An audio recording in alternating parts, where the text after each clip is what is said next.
से। और इस बार मैसेंजर ऑफ गॉड जो हैं वो इस बार आतंकवाद के खिलाफ फौजी अवतार में उतर आए हैं। बाबा राम रहीम इस बार अपने भक्तों के लिए और अपने चाहने वालों के लिए और नापाक पाक के लिए सर्जिकल स्ट्राइक का संदेश लेकर आ रहे हैं कि ठीक है, हम प्यार की भाषा बोलते हैं, हम आपको भाईचारे की भाषा समझाते हैं, हम आपको भगवान का अच्छा संदेश देते हैं, लेकिन अगर आप अपनी नापाक हरकतों से बाज नहीं आएंगे तो हिंद का ये संत जो है आपके ऊपर सर्जिकल स्ट्राइक भी कर देगा। और इसीलिए इस बार बाबा राम रहीम पहले मैसेंजर ऑफ गॉड लेकर आए, उसके बाद उसका सीक्वल लेकर आए, द लॉयन वॉरियर हार्ट लेकर आए, और अब आपके लिए लेकर आ रहे हैं हिंद का नापाक को जवाब। हमारे साथ स्टूडियो में बाबा राम रहीम खुद मौजूद हैं, उनकी बेटी और इसमें उनकी को डायरेक्टर और लीड एक्ट्रेस हनीप्रीत भी हमारे साथ हैं। आप दोनों का बहुत बहुत स्वागत है जी। बहुत आशीर्वाद। बाबा का एक अलग अंदाज है और वाकई में ये अंदाज जो है उन्हें शायद सबसे जुदा बनाता है। आलोचक उनके ऊपर सवाल भी उठाते हैं कि भाई संत सदाचारी और एकदम शांति प्रिय होता है, यहाँ तो पॉप म्यूजिक पर बाकायदा जैजी कपड़े पहनकर बाबा अवतार में आए। आलोचकों ने आलोचना की, लेकिन भक्तों ने हाथों हाथ लिया और उन्होंने शांति का संदेश दिया। लेकिन इस बार फौजी अवतार में स्टंट करते हुए बाबा आप नजर आ रहे हैं। संत तो कभी लड़ना नहीं सिखाता और आप तो खुद लड़ाई के मैदान में उतरे हुए हैं सर्जिकल स्ट्राइक करने के लिए। जो आपने कहा बिल्कुल सही बात है। संतों का काम तो प्यार करना है और आपस में जोड़ना है, लेकिन ये जो मुद्दा जो रियल में हुआ है, सर्जिकल स्ट्राइक, जो हमारी आर्मी ने उन आतंकवादियों को मारा है जो यहाँ आके निर्दोष लोगों को मारा करते थे, छापेमारी युद्ध भी कहें तो गलत नहीं होगा, तो ये उसको दर्शाता है। और फिर ये भी दिखाता है कि हाँ, हमने बहुत कोशिशें की, उधर से लोगों को बुला बुला के ताजमहल दिखाया कि शायद प्यार के बीज अंकुरित हो जाएं। हाँ। बड़ी जफ्फियाँ डाली, चाय पानी नाश्ता करवाया, उनके देश में जा जाके जफ्फियाँ डाली, तो लगा कि ये प्यार की जफ्फी से अगर नहीं मानते तो जफ्फी थोड़ी टाइट करनी पड़ेगी।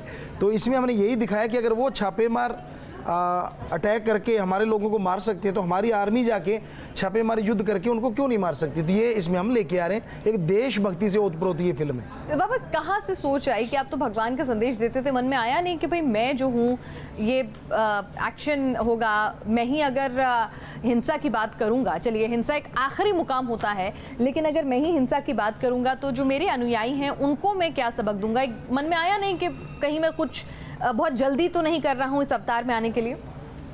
क्योंकि जब MHG3 फिल्म जो हमारी लायन हार्ट 1 आई थी, तो उस समय हम इंटरव्यू दे रहे थे, तो उस समय युद्ध के आसार बन गए थे। हम बेंगलोर या हैदराबाद में फिल्म प्रमोशन कर रहे थे, तो ऐसा लगता कि युद्ध होगा। अब हुआ कि अब हुआ, तो यहाँ तक भी हो गया था, इंटरव्यू भी बंद कर दिया था उन्होंने कि गुरुजी शायद युद्ध होने वाला है। तो हमने ईश्वर से प्रार्थना की कि युद्ध नहीं होना चाहिए, अगर वो ऐसे अटैक कर सकते तो हमारी आर्मी अटैक करे। तो वो सर्जिकल अटैक हुआ वास्तव में। तो ये हम यहाँ पे बिल्कुल आखिरी हथियार जिसे कहते हैं वो ये है कि अगर युद्ध होता है तो फिर कोई बचेगा ही नहीं। जी। पर अगर छापे मारे युद्ध होता है तो सिर्फ वो मरेंगे जो हमारे मजलूमों को आके मारते हैं। अच्छा, सारी जानकारी कहाँ से जुटाई आपने? मतलब कि आप मिले उन फौजियों से जिन्होंने सर्जिकल स्ट्राइक की थी, कैसे मतलब आपने पूरा, क्योंकि फिल्म बनाने के लिए तो भाई यार बारीकी को समझना है, उनसे फर्स्ट पर्सन आपने बातचीत करनी है कि भाई क्या लगा था, क्या महसूस हुआ था, क्योंकि तभी आप उस रोल को अदा कर सकते हैं। तो आप मुलाकात की आपने उन सोल्जर्स से? हाँ, कुछ सोल्जर हमें मिले, कुछ आर्मी के बड़े ऑफिसर भी मिले जिनसे हमने बात की। किसी ने बताया नहीं कि कौन कौन गया था, कौन था, लेकिन इतना था कि ऐसी विकट स्थितियाँ होती हैं, रात का अंधकार होता है, कोई पगडंडी नहीं होती, हमारे पास वो सारे मीटर वगैरह जो भी हैं सब कुछ होता है, तो हम उसी के सहारे जाके अटैक करते हैं। तो वो बारीकियाँ हम बेटी ने हमने बहुत बारीकी से पढ़ी, देखी और फिर उस रोल को अंजाम दिया। और काफ़ी खतरनाक स्टंट भी इस सीक्वल में जो मैं देख रही हूँ, कम से कम ट्रेलर में काफ़ी खतरनाक स्टंट हैं। तो कैसा अनुभव रहा? आपने डायरेक्ट किया है साथ में मिलके,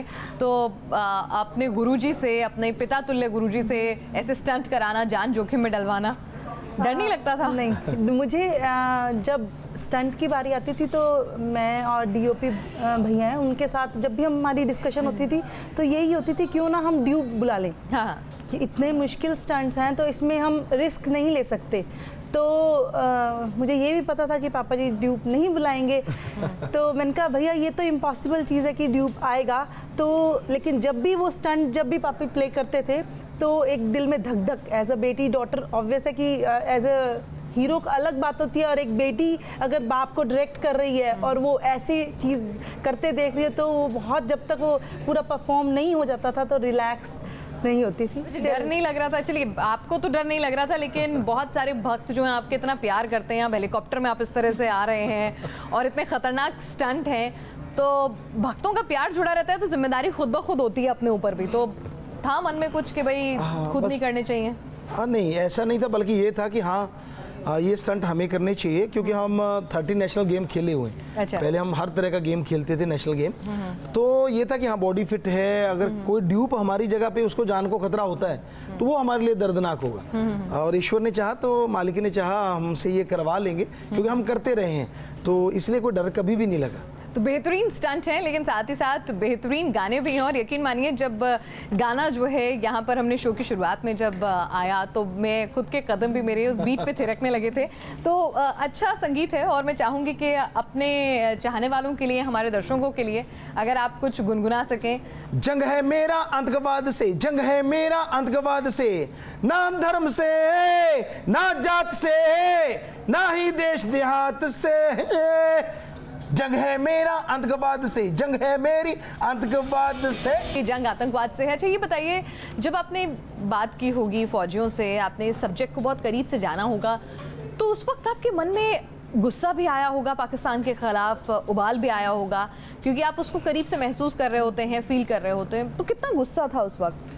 बड़ा दर्दनाक बातें थी वो, जब आर्मी के लोगों ने बताया कि गुरुजी हम इकट्ठे खाना खाते थे और अचानक मैं लेटने गया और वो लोग ड्यूटी पे गए तो एकदम से उनको उड़ा दिया गया, या ऐसे हमारे सामने ऐसे ऐसे लोग, मेरे दोस्त कितने चले गए, ख़त्म हो गए। तो बड़ा दर्द होता था कि क्यों, मतलब आखिर क्यों, क्या इनकी तो बेचारों की ड्यूटी है, तो इन्होंने ऐसा क्या गुनाह किया है जिसकी वजह से उनको उड़ाया जा रहा है। तो बड़ा गुस्सा भी आता था, बड़ा दर्द भी होता था। तो उसी का नाम बना सर्जिकल स्ट्राइक की ये फिल्म, हिंद का नापाक को जवाब। हिंद का नापाक को जवाब है, लेकिन अगर मैं बाबर राम रहीम से पूछूं तो पाकिस्तान को उनका क्या जवाब होगा? मतलब एक करारा जवाब, कोई डायलॉग अगर फिल्म का हो तो आप जरा। खबरदार नापाको, अब पाकिस्तान में हिंद के शेरे हिंद ने दस्तक दे दी है, इतने जनाजे उठेंगे गिनती नहीं कर पाओगे। ये बताइए कि यही अंदाज हमारा भी होना चाहिए पाकिस्तान को जवाब देने का, या किस अंदाज में हमारी सरकार को जवाब देना चाहिए? हमें लगता है कि ये जायज़ है। यूएसए अगर ऐसा कर सकता है अपने नागरिकों की रक्षा के लिए, तो हमारे देश को भी अपने नागरिक बहुत प्यारे हैं, तो उनकी रक्षा के लिए अगर सिर्फ आतंकवादियों पे जाके अटैक किया जाए तो कोई गलत बात नहीं, क्योंकि वो हमारे निर्दोषों को आके, बॉम्बे में उन्होंने क्या दोष था, जितने लोग निर्दोष मारे गए, कहीं भी देख लीजिए, पठानकोट है। तो ये जवाब हमें लगता है कि सही है। और मोदी जी झप्पी तो पाके आए थे नवाज शरीफ साहब की, आपने कहा अब झप्पी टाइट करने का वक्त आ गया, तो मोदी जी को क्या सलाह होगी पाकिस्तान के लिए, कैसे झप्पी टाइट की जाए? कुछ एक दो और सर्जिकल स्ट्राइक की जाए, क्या किया जाए? हमें लगता है कि तो कूटनीति है कि ये होना चाहिए कि उस देश को आतंकवादी देश घोषित करवाना चाहिए, ताकि अगर उनके देश पे शिकंजा कसेगा तो अपने आप ही वो अपने नागरिकों को आतंकवादी नहीं बनाएंगे या उनको निकाल देंगे, जेल में रखेंगे। और दूसरा कि अगर वो ऐसा लगातार ही हमारे आर्मी को मार रहे हैं तो हमारा भी फर्ज बनता है कि ऐसे सर्जिकल स्ट्राइक निरंतर करते रहना चाहिए। चलिए, तो ऐसे सर्जिकल स्ट्राइक निरंतर करते रहना चाहिए, ये कहना है बाबा जी का। लेकिन किस तरह से उन्होंने अपनी फिल्म में सर्जिकल स्ट्राइक का जो पूरा ऑपरेशन है उसे दिखाया है और कैसे कैसे खतरनाक स्टंट किए हैं जी, ये तो मतलब जो स्टंट रहा पूरा, और काफी, ये तो एक छोटा सा एक ट्रेलर में है, ऐसे बहुत सारे स्टंट हमको देखने को मिलेंगे फिल्म में। कितना मुश्किल था? बिल्कुल बिल्कुल, जैसे आपने बोला, बेसिकली ये एक्शन मूवी है और इसमें स्टंट मूवी कहें तो गलत नहीं होगा। बहुत सारे स्टंट हैं, पर लव एंगल भी इसमें है। लव एंगल और बाबा जी क्योंकि अगर यूथ के लिए फिल्म बना रहे हैं तो नेचुरली स्वस्थ लव से हमारे ये संस्कृति किसी ने भी, क्योंकि हम सारे धर्मों के पवित्र ग्रंथों का रिसर्च करता है, तो किसी भी धर्म ने गलत नहीं बोला। अगर नहीं, लेकिन एक दिमाग में रहता है बाबा जी हैं तो फिर मतलब एकदम सात्विक सादे, लव एंगल जरा उनके साथ एसोसिएट नहीं कर पाते हैं भक्त। ये इमेज बनी हुई है, मैं ये नहीं कह रही हूँ ये गलत है, लेकिन एक इमेज बनी हुई है। जी जी जी जी, लेकिन उन्हीं संतों ने स्वयंवर की रीत भी चलाई थी कि प्यार को जायज माना गया था कि हाँ भाई वो लड़की चुने उसको जो पसंद है। तो नहीं, वो तो उनके शिष्य चुनते थे ना, यहाँ बाबा जी खुद लव एंगल। नहीं, ऐसा नहीं था। हाँ। कि पहले जो गुरु होते थे उनकी औलाद होती, हमारी भी ये बेटी है। हाँ। क्योंकि ये गृहस्थी जिंदगी जो निभा के संत पीर फकीर आते हैं, हाँ। तो उनके लिए अगर वो लव एंगल दिखाना है तो मन में डाउट नहीं था कि भाई मैं अगर बड़े पर्दे पे लव एंगल में नजर आऊंगा तो पता नहीं मेरे भक्त जो हैं किस तरह से लेंगे, क्योंकि आज भी हमारा समाज जो है उसकी कंजर्वेटिव सोच है, एक तरीका है, एक तौर तरीका, उसी में वो अपने संत को देखना चाहते हैं, उससे जो भी बाहर निकलता है उनके मन में सवाल उठने लगते हैं। नहीं, हमने जैसे अभी ये सॉन्ग रिलीज किया अल्लाह वाला, अभी यूट्यूब पे रिलीज हुआ है, तो सिस्टम हिल गया, अच्छा। ऐसा करके एक सॉन्ग है। जरा कुछ लाइनें मुझे बताइए, मैं मतलब मैंने ये वाला गाना नहीं सुना है हाँ, क्योंकि ये यूट्यूब पे डल चुका है, हाँ। और इसके 15 से 17 लाख के करीब। अगर आपको कुछ पंक्तियां याद हो तो, क्योंकि लव चार्जर तो मैंने सुना है। तूने तिरछी आंखों से देखा तो मेरा सिस्टम हिल गया, हिल गया। जी, यहाँ तो तिरछी आंखों से देखने की बात भी हो रही है, सिस्टम के हिलने की बात भी हो रही है। यहाँ आपको लगता नहीं कि आलोचकों की आंखें जरूर तरेरी जाएंगी आपकी तरफ? जब भी कोई इंसान अच्छे कर्म करता है, नेचुरली है कि आलोचक उसके होते ही होते हैं। हमने 6 करोड़ लोगों का ड्रग छुड़ाया तो हम पे बहुत सारे अटैक हो गए। तो अब अगर ये एक ऐसा लव एंगल जो देखने में आएगा, बेसिकली ये होता है कि इधर की लड़कियां की शादी जो है वो पाकिस्तान में होती हैं, लेकिन हमने कोशिश किया कि इधर लड़के भी रहते हैं भारत में सभी धर्मों के, तो उधर की लड़की की शादी इधर हुई है। अच्छा। यानी बारात भारत से गई है और ससुराल पाकिस्तान बना है। अच्छा। तो उसकी मजबूरियां हैं, क्यों बना, क्या वजह थी, तो आप फिल्म देखेंगे तो गलत नहीं लगेगा। बाबा जी ने पूरा मसाला दे दिया है फिल्म में, मतलब वहाँ मारधाड़ है, एक्शन है, आर्मी है, देशभक्ति है, गाने हैं और बाकायदा लव एंगल भी है। तो बाबा कमर्शियल हो गए हैं? यूथ के लिए नहीं, यूथ के लिए कि अपने लिए कमर्शियल? नहीं नहीं, हमारे लिए नहीं, क्योंकि जब से हमने ये फिल्में बनानी शुरू की हैं, महीने के लास्ट संडे को 5 से 10 हज़ार लोग ड्रग छोड़ने आते थे, हैबिट अपनी चेंज करवाने, और अब वो 25 से 50 हज़ार हो गए। तो हमें सफलता मिली है फिल्म के बाद कि हाँ, जो हम चाहते थे, क्योंकि वहाँ पैसा नहीं लेते, धर्म नहीं, सभी धर्मों के लोग आते हैं, 6 करोड़ में सभी धर्मों के लोग हैं, पर वो ड्रग छुड़ाने आते हैं। अच्छा, तो लव एंगल में आपके साथ ऑपोजिट लीड कौन रहेगा? हाँ, अभी जो एक लड़की है तो ये वहीं की कॉलेज की लड़की है। अच्छा। तो लोकल है। हम कोशिश करते हैं कि वहाँ जितने भी लड़के भी आप देखेंगे तो वो भी लोकल ही हैं, तो हमने उनको सब एक्टिंग सिखाई, बेटी ने सिखाई साथ मिलके। बताइए, सर्जिकल स्ट्राइक का ये मुद्दा था, बहुत ही सेंसिटिव इशू है, सरकार भी इसके बारे में बहुत खुल के कुछ नहीं बोल रही है क्योंकि कूटनीतिक मामला है, तो ऐसे में इस पर फिल्म बनाना, अप्रूवल लेना, हाँ, थोड़ा मुश्किल था। बहुत सारी चीज़ें सेंसर ने हटाई हैं, जैसे मोदी जी का रोल आ रहा था इसमें, तो वो हटा दिया गया है, क्योंकि एनओसी लेनी पड़ती है अगर आप किसी भी आदमी को पर्सनली दिखाते हैं, तो वो हमें नहीं मिल पाई, टाइम पीरियड कम था। फिर भी हमने वो फिल्म दिखाई आर्मी के ऊपर कि हाँ भाई, आर्मी ने किन जंगलों में गए, दलदल में फंसे, कैसे पहुंचे वहाँ। लोग तो कहते हैं ये सबूत चाहिए, तो सबूत भी दिए गए हैं। नोटबंदी के टाइम में पिक्चर बना कैसे ली? क्योंकि वहाँ साधन बहुत है, हमारे कैमरे हैं, बहुत पहले से लिए हुए हैं, बहुत देर से। अच्छा, और तो वहाँ हमारे सेट है, BFX हॉल है, लगभग 185 बाई 145। नोटबंदी का बाबा जी पे कोई असर नहीं हुआ? नहीं, क्योंकि हमने कभी 2 नंबर का काम किया ही नहीं। अच्छा। कभी भी करते ही नहीं, और यहाँ तक कंपनी है उन्होंने भी ऐसा कभी नहीं है। जो है सो है, तो ऐसा कोई दिक्कत नहीं आई। आपका सीना तब उस वक्त कितना दुखी होता है, द्रवित होता है, जब आप सुनते हैं कि कश्मीर में आए दिन एनकाउंटर्स हो रहे हैं, वहाँ पर पत्थरबाजी में क्या कुछ हो रहा था, क्या हश्र हो रहा था हमारे देश के एक अभिन्न अंग का? उस टाइम बाबा जी के दिमाग में क्या खून खौलता है आपका गुस्सा आता है? बड़ा दर्द होता है, उस राम से, अल्लाह से, ईश्वर से प्रार्थना दुआ भी करते हैं कि मालिक ये क्या हो रहा है, तूने जन्नत बनाई और ये दोजख कैसे बन गई, नरक कैसे बन रही है। तो बड़ा दर्द होता है, गुस्सा भी बहुत आता है एज ए इंसान कि भाई इनको रोका क्यों नहीं जाए। मतलब अगर ये आके निर्दोषों को ऐसे मार रहे हैं, और ये स्वर्ग जो लोग देखने आते थे पूरे वर्ल्ड से, हमारा स्वर्ग, उसको नरक क्यों बनाया हुआ? बाबा राम रहीम ने 6 करोड़ लोगों की ड्रग तो छुड़वा दी, क्या बाबा राम रहीम आगे जाके मतलब थोड़ा अपने दायरे को दूसरे राज्यों तक ले जाके, जम्मू कश्मीर में जो यूथ जो है वो बहुत ज़्यादा भटका हुआ है, बुरहान वानी का एग्जाम्पल है, एक आतंकवादी को वहाँ का यूथ हीरो समझता है, तो बाबा उधर भी कुछ अपनी संगत डालेंगे? जी हाँ, जब बर्फबारी हुई थी वहाँ बहुत बर्फ़ आई थी और बहुत सारे घर दब गए थे, तो हम लोग वेलफेयर वर्क वहाँ करने गए थे। तो वहाँ से अब हिंदू मुस्लिम सब लोग आते हैं हमारे पास, जैसे कोई इलाज करवाना है, वहाँ फ्री है आश्रम में, तो हम कोशिश करेंगे कि उनके द्वारा वहाँ के यूथ के लिए भी कुछ करें। तो क्या आप वहाँ के युवा के साथ भी काम करना चाहेंगे कि भाई वहाँ जो युवा भटक रहा है, क्योंकि आपका उद्देश्य रहता है ड्रग्स की समस्या पे आपने काम किया, तो क्या आप कश्मीर में जो युवा हमसे ही नाराज़, कई बार उसकी नाराज़गी आती है हमारी सरकार के खिलाफ, उसको भटकाया जाता है, भड़काया जाता है, बुरहान वानी उसका जीता जागता उदाहरण है, बिल्कुल। तो उस पर क्या करेंगे आप? कुछ सोचा है? अभी सोचा नहीं है, लेकिन यही हो सकता है कि हाँ, हम जाके या किसी भी तरीके डायरेक्ट इनडायरेक्ट यूथ से संपर्क करें और उनको सही रास्ता दिखाएं। चलिए, पाकिस्तान को नवाज शरीफ साहब को क्या संदेश आपका?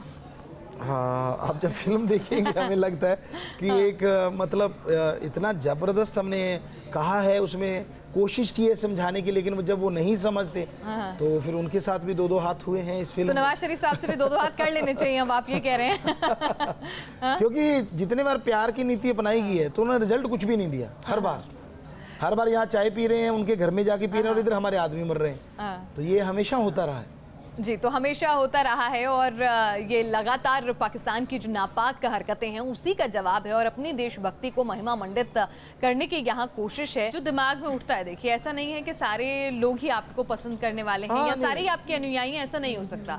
लेकिन जब हम एक बाबा को देखते हैं, जो इमेज बचपन से बनाई गई है आपकी पूरी अपब्रिंगिंग के दौरान, और उसके बाद फिर हम MSG देखते हैं, फिर हम सर्जिकल स्ट्राइक पर ये मूवी देखते हैं, या आपको लव चार्जर या सिस्टम हिल गया गाते हुए देखते हैं, तो जो लोग आपके अनुयायी नहीं हैं, जो आपको करीब से आपके सत्संग को नहीं जानते, वो सवाल उठाते हैं कि भाई ये कैसा बाबा है। तो आपको लगता है वो टेंशन रहती है कहीं दिमाग में? आप कभी भी हमें देखिए, टेंशन नज़दीक भी नहीं रहती। क्योंकि यही वो मेडिटेशन कह लीजिए, कलमा कह लीजिए, हमने सारे धर्मों को पढ़ा और उसमें कहीं भी नहीं आता कि किसी संत किसी फकीर का ड्रेस कोड है। हमने बड़ा रिसर्च किया कि कल को ये पहनने जा रहे हैं, बच्चों ने बोला 7 लाख ने कि गुरुजी पहनो तभी हम भले काम करेंगे। क्योंकि आप जब सफेद पहनते हो ऐसे लगता है यार कोई ग्रेट आदमी, हम नजदीक नहीं जा सकते। जब ये पहने तो हाथ भी मिला सकते, तो ताकि हमारी नजदीकी हो। तो हमने कहा ठीक है पहन लेते हैं, पर हमने रिसर्च किया तो कहीं नहीं मिला हमारे पवित्र ग्रंथों में कि संतों का ड्रेस कोड होता है। तो इसलिए हमने ये पहन लिया और इससे उल्टा हुआ है कि जो लास्ट संडे को 5000 लोग आते हैं, 25-50,000 आ रहे हैं। बिल्कुल, और संतों का शायद चोले से कोई साथ नहीं होता है, क्योंकि एक संत हम आपको दिखाना चाहते हैं जिनका चोला तो संतों जैसा है, लेकिन आचरण क्या है जरा आप ये देखिए, और उसके बाद फिर मैं इन पर आपकी राय जानना चाहूंगी। कुछ देर के लिए ब्रेक ले रहे हैं आप।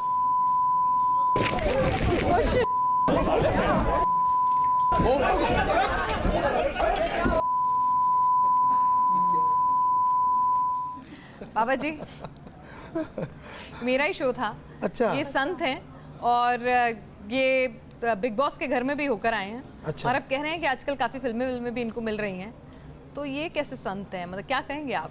आपकी हंसी काफी कुछ कह रही है, लेकिन फिर भी हम आपको संत की परिभाषा बता सकते हैं कि क्योंकि हम कभी किसी को बुरा नहीं कहते, ये हमारा एक एम है। संत वो होता है जो सच से जुड़े। गुरु वो होता है, गु का मतलब अंधकार, रू का प्रकाश, जो अज्ञानता रूपी अंधकार में ज्ञान का दीपक जला दे, वो सच्चा गुरु है।